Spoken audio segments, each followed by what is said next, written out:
I should have gone. Any rational man in my place would have taken a horse and ridden to the neighbours. Noise, cards, conversation without consequence. Instead, I stayed at Thornfield with a child, a housekeeper, and a governess. Nonsense. Which of us is ill, myself, or this house that keeps people quieter than any fortress? The fire behaves itself, proper, as everything here learns to be. I pour a drink, taste it. The strength is sound, the flavour honest. Outside it is early dark, and a rare sort of winter, dry cold that makes wood speak differently and keeps the panes clinging to their lead. "Mrs. Fairfax," I call. "Well, how long?" The answer loses itself in carpets and corridors. I listen to my own steps. Annoyance beats at my temples as if I had missed 3 appointments with myself. I should not have refused the invitation, and if I stayed, I might at least have patience. Bad counsellor, but the only one at hand. The door flies open too wide. Adele bursts in with her usual gale behind her. After her, without apology, Pilot. I lift an eyebrow and nearly hear my self-command crack with the next log. "Quiet, mademoiselle. Pilot, out."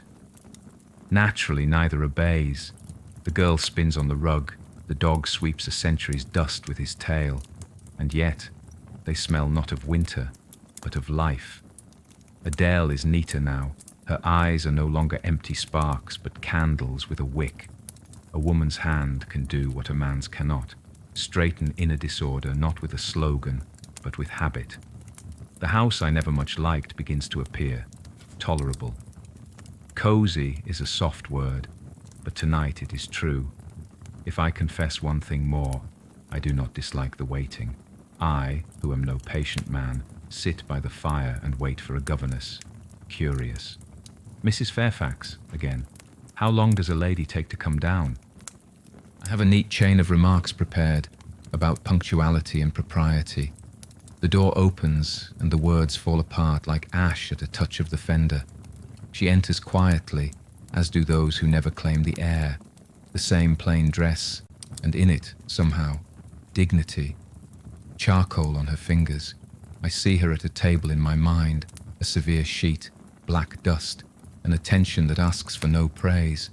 In the firelight, her eyes are darker than by day, and clearer. "Mr. Rochester," she inclines her head. "I meant to say, do not keep me waiting again," and find, instead of command, an ordinary question. "How went the lessons?" So we begin, with the simple.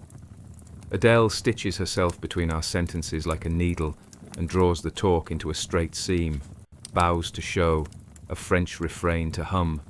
Pilot attempts to be furniture and fails. Mrs. Fairfax rings her keys like a domestic bell. Nothing and everything. The comic, kindly smallness out of which an evening is made, where no one promises and breathing is easier for it. "You have been drawing," I say, nodding at her fingers. "A little. It rests the eyes." She says rests, as if the word had come home. I ask to see.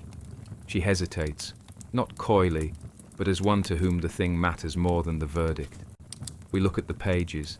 The lines are dry, honest, undecorated, and between them, air. Here is Adele, who finds the will to finish a dull page for the sake of 5 minutes' dance.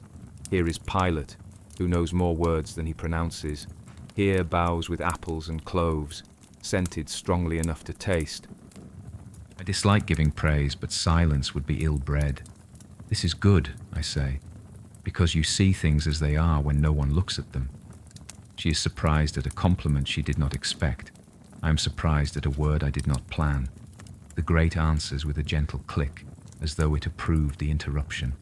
Something shifts, not loudly, I would not endure it, but simply. Warmth ceases to be background and becomes a party to the talk. The irritation with which I sat down melts slowly, like snow on stone. I catch myself keeping company with pauses I once avoided. In them, one hears that there is near at hand a person with whom silence is not dull. I may be smiling, not the easy movement of lips one uses to look away, but a smile one spends attention on. Excess, let it be. Tonight a man may allow himself the luxury of not explaining every reaction. By and by, Mrs. Fairfax gathers Adele, casts us a watchful glance, the mistress who will not have the house guessed too much, and goes. I cross out in memory my earlier instructions to Jane: coarse, correct, useless. We are left alone, and the room does not shrink. I understand that I do not wish the evening to end. It is not one of those desires a decent man must despise. It is born not of caprice, but of clarity. Near her, quiet is not emptiness. There is, however, a thing I have no right to forget. It sits in me like a stone in a pocket. Touch it, and you scorch your fingers every time you reach for what must be avoided. In another life, I would say much tonight and repent before morning. In this one, I hold my tongue. Sometimes silence is the only way to protect what is only beginning to form. Time, she says, rising. Time, I echo. We meet each other's eyes so evenly that it would be bad manners to curse fate. A light touch, and nothing more. Nothing has happened, and everything has. She goes. No theatre in the step, no wish to leave a trace. I remain by the hearth. The fire rearranges the logs the way a good interlocutor rearranges one's thoughts. I hear the house breathe, and for the first time in months that breath does not irritate me. I might sit and condemn myself to flight. Go at once. I shall not. I will stay for Christmas at Thornfield, not for convenience, but because here, in this quiet, something has at last become possible.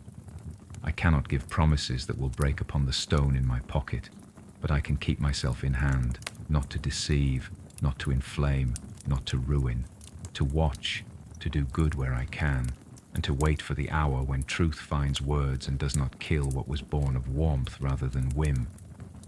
Pilate returns, stretches at my feet, and sighs as if he had lived 2 dog lives. I finish my glass. The fire is lower, the night stronger. My annoyance has gone, burned out like a foolish thought if you leave it to itself. Strange. This house I used to think a theatre for other people's voices sounds tonight a note of my own. I may be wrong. I confess I like even this mistake better than most of my old certainties. I throw a log on. Sparks leap like children in frost. Somewhere above a stair creaks. I think I know whose. Good night, Miss Eyre, I say under my breath, so as not to embarrass the fire. And I think that sometimes one evening at a hearth is enough to stop a man from quarrelling with himself. Tonight I will let the quarrel rest and keep the fire. Tomorrow may bring what it will. I shall meet it when it comes. Thank you for staying with us between the lines. If this quiet fireside moment spoke to you, stay with us, subscribe,